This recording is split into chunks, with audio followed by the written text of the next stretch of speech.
What's up, guys? It's another great month. That means it's time for another great subscription box. This month's ring is called the Pharaoh, and let's go ahead and open it up and I'll show you why. All right, let's open it up. Comes in this nice PAD ring box. And here we go. Starting off, we've got our glow powder. This will glow blue, then with some blue pigment to go along with that. That'll be nice.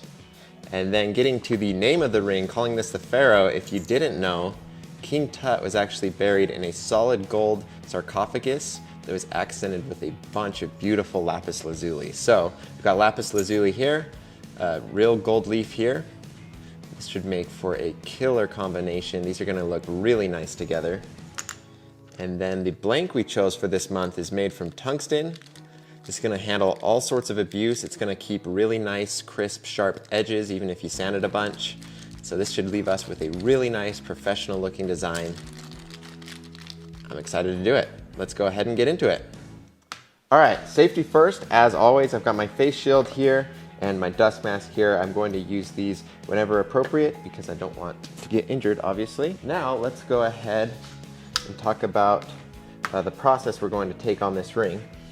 So obviously I need to mix my glow powder and pigment here. So I've got an extra vial here. I'm gonna pour out, see, about a third of a vial. About a quarter, I'd say. Now as far as pigment goes, you really don't need much. So you kinda gotta be careful. I like to even use tweezers sometimes. You just kinda take a pinch at a time.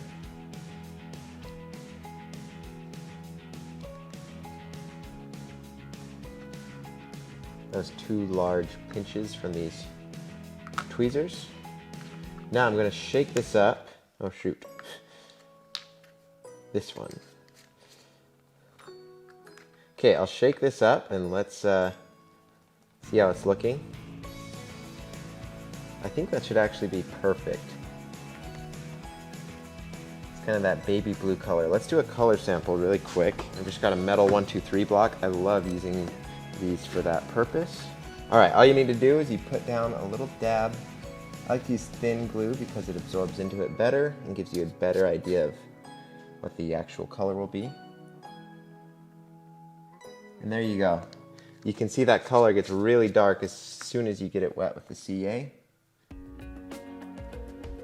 So my reason for going over this is to tell you that you don't need to go overboard on the pigment, because the more pigment you add, the worse the glow will be. And so you want to be really careful. If you want to see some results for yourself, what you can do is just add a little bit more pigment, do another color sample, add a little bit more pigment, do another one, and keep going.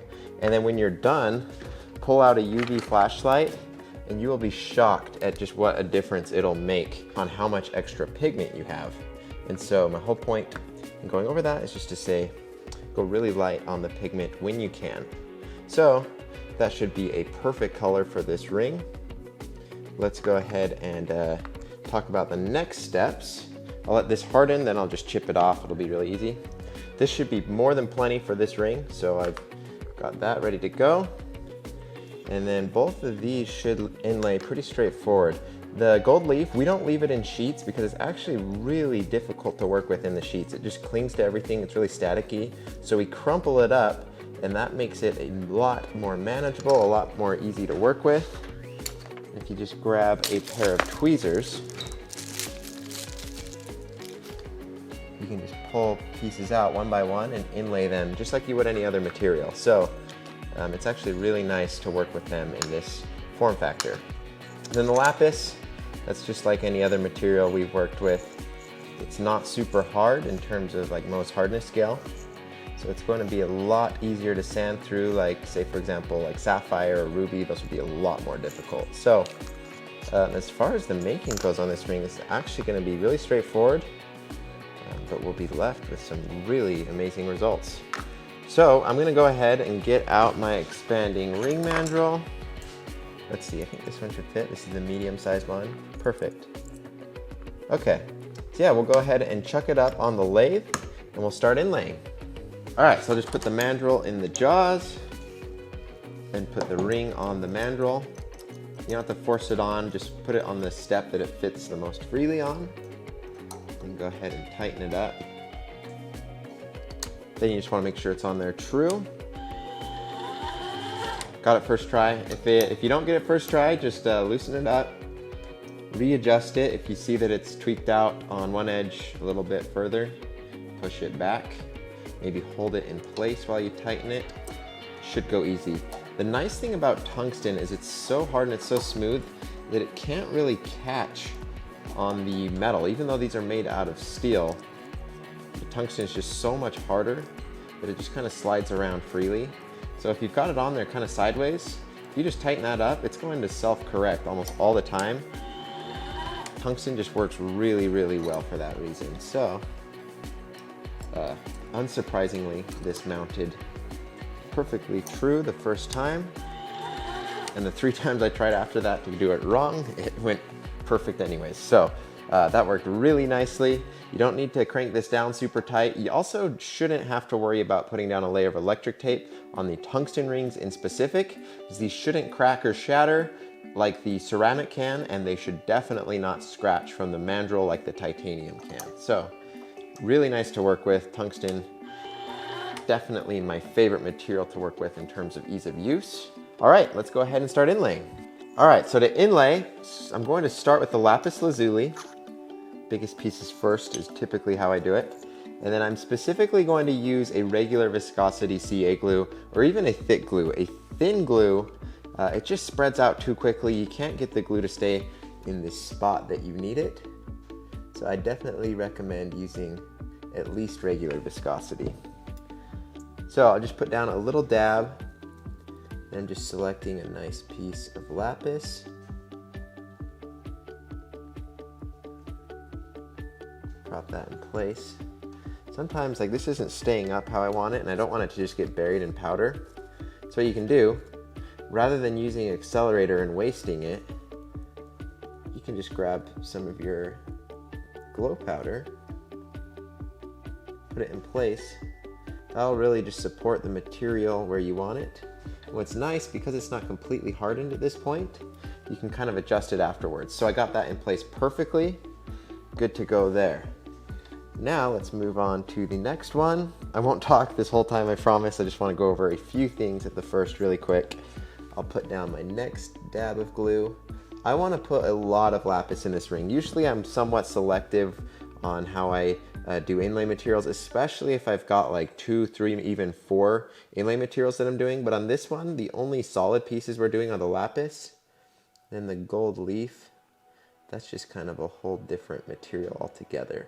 So I don't really need to worry about leaving space for other materials. I don't need to worry about making accidental patterns. I always try to not do that because I don't like my material that I'm trying to make look natural have unnatural looking patterns. So on this one, I'm going to put enough lapis in there that it really should be hard to screw up. So sometimes less is more, sometimes more is more.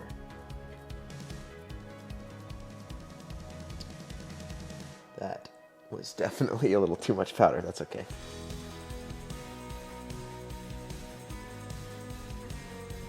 Okay. Now this piece is falling down. This can be a little bit tricky. So if you're getting frustrated, don't worry. I've been doing this for 4+ years now. I still don't have it perfectly down. There we go. Put a little dab of glue. Hold that in place. Much better. Okay. Now we got our first 2 pieces in. Other than that, there's not too much to it. I'm, like I said, going to try to pack a bunch of it in here. You can pick however much you want to put in there. The biggest thing to note, here's a perfect piece to give you an example on. It's a triangle shape. So you just want to think about the geometry of the shape and how it's going to affect the durability of the inlay. So if I put it in point down, it's going to be easy for this to fall out. But if I put it in base down, it's going to get glow powder pinching over the top of it and it's never going to be able to pull out. So if you want to have your inlay be nice and durable, just think about how you're placing your materials so that they won't ever fall out. And then another big tip I always try to go over is don't use pieces that are so big that they touch both walls of your ring blank. If you do that, you can get a seam in your ring blank that creates a weak point, and sometimes if that catches on something, you can have your whole inlay just tear out all at once. So you definitely don't want that to happen.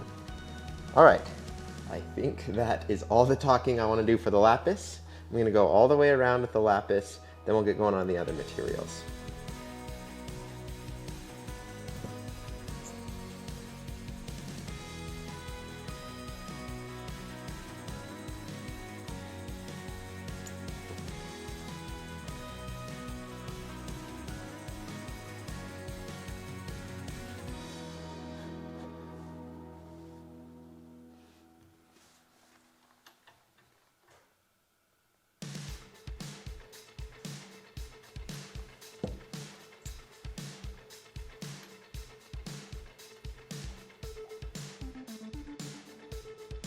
All right, the lapis is inlaid. It's looking fantastic.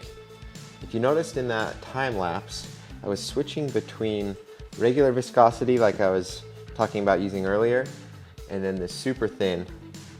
And I just wanted to mention that real quick because I kind of hit so heavily on using the regular viscosity. It is actually really nice and helpful to have thin at the ready, just in certain scenarios where you want to just get the glue to kind of scatter everywhere. So sometimes it plays to your advantage, sometimes it doesn't. So just use that whenever appropriate. Now let's go ahead and move on to the next step, which will be inlaying the gold pieces. So let's go ahead and just roll with it. Put down just a dab of glue into my jar, grab a piece. It should be really easy. This piece is definitely bigger than I need, so you can just grab onto it, rip it in half. Rips easier than paper. If you just dab one end on it in the glue, it'll fix it in place, and now you can kind of adjust it, play with it, put it wherever you want. I like to fold it back and forth a few times. That way once it's ground down, when you sand down the ring, it might have an interesting pattern that it shows. There we go. Okay, I'll just continue this process. I'll just stuff as much gold as I can in here. Again, because we're modeling this after King Tut's sarcophagus, we should put a lot of gold in here because he had a lot of gold on his sarcophagus.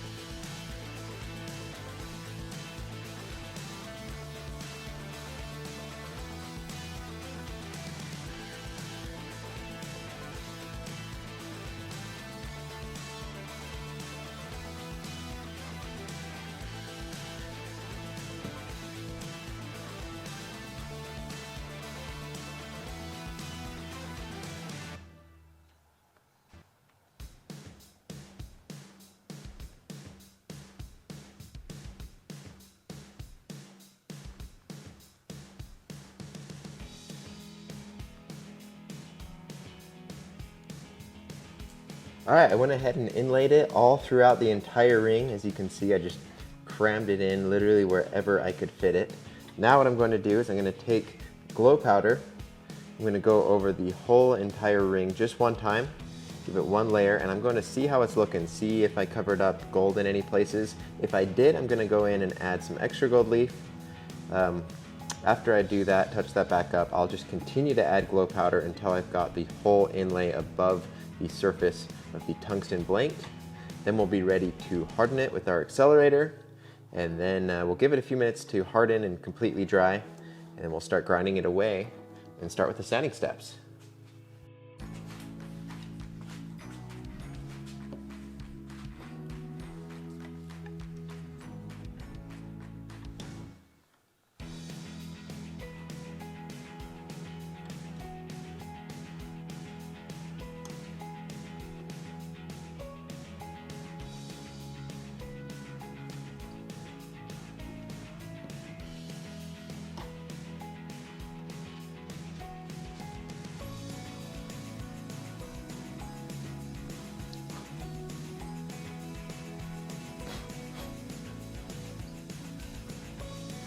All right, everything's in place. I got plenty of glow powder inlaid into the blank. Let's go ahead and accelerate it.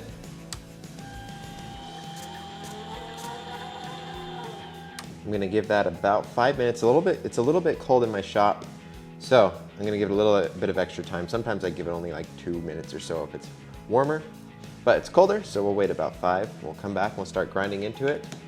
To do that, I'm just gonna use my Dremel. Right now I don't have the right bit on it, but I'll just use a really rough bit and I'll go until I get really close to the surface of the ring. And okay, so then I'll switch to a less rough bit, and that's where I'm going to finish and get everything flush, because with the roughest of bits, you're going to leave marks on the tungsten that are very difficult to remove. So before I get too close to it, I'm gonna switch over to a less extreme sanding bit. Then once it's all flush, we'll switch over to our sanding steps, do some polishing. Should be really straightforward from here. Let's go ahead and get into that now.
All right, I've got the whole thing sanded down and flush. It's looking really good. I've got rid of probably 99% of the excess glue on the edges of the ring. So I'm gonna call that good because I'm confident that the sandpaper will take care of any remaining bits. So let's get to sanding. As usual, I'm gonna start with 220 grit. I'm gonna work my way all the way up to 1200 grit. I'm gonna spend the most time on the 220 grit. I'm gonna use a piece that's twice as big as my other pieces and just really try to get out any deep scratches, because that's where you're gonna be most productive with the sandpaper, obviously. And then from there, I'll just do a nice careful job. At the very end, I'll take my Patrick Adair Supplies polish, finish it up, and then it'll be finished. We can inspect the ring, talk about it, talk about what went well, what didn't, and show off pictures, all of that good stuff. Let's go ahead and get to it.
All right, it's finished.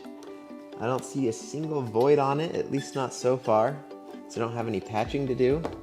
let's go ahead and pull out my ring light and get a closer look. All right, check this out. Really like the way this turned out. That gold has such a cool look.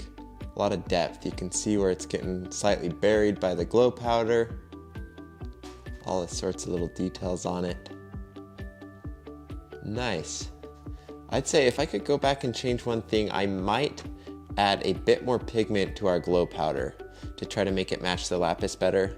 But I'm kind of torn. If I went back and did it, I might actually decide that I like this look better, where the lapis contrasts a bit more, stands out better. So you guys can experiment with that, see what you like best. Love to hear some feedback on that. As far as finish goes, this turned out really nice. That polish does a fantastic job. You can see the tungsten, a couple little scratches on there. I was very careful. I'd say it's, perfectly acceptable, the little scratches it has, but I do try to do my best to avoid it, so it kind of sucks to have any of them. I did not use a diamond polish on this. There are polishes available that are based off of diamond particles, and they'll do a pretty good job of getting rid of the scratches in tungsten, but you'll never get it perfect. So the best way to get a nice finish on your tungsten is just avoid scratching it at all in the first place. Anyways, guys, I'd love to hear feedback from you guys. The subscription box is seriously one of the funnest things I look forward to every month, and I love just seeing the whole community aspect behind it. If you're watching here on YouTube and you don't know about our Facebook group, you should definitely follow the link in the description and join that. We have so many wonderful members in our group, and we all just kind of bounce ideas off each other, give each other feedback, talk about builds that we're working on, go over materials, things like that. So it's a wonderful community to be a part of. And all your guys' feedback is super helpful to us. We take design inspiration from you guys. If you have suggestions on subscription boxes you want us to do, we always look at those while we're looking at a particular month's item. So yeah, long story short, if you're not in the Facebook group already, get in there. All right, guys, this is a lot of fun. I'm gonna go take pictures of this. You will have seen them because we'll overlay them while I'm sitting here ranting this whole time. So I'll keep it at that. Thank you so much for tuning in this month. We look forward to sharing next month's ring with you. See you next month.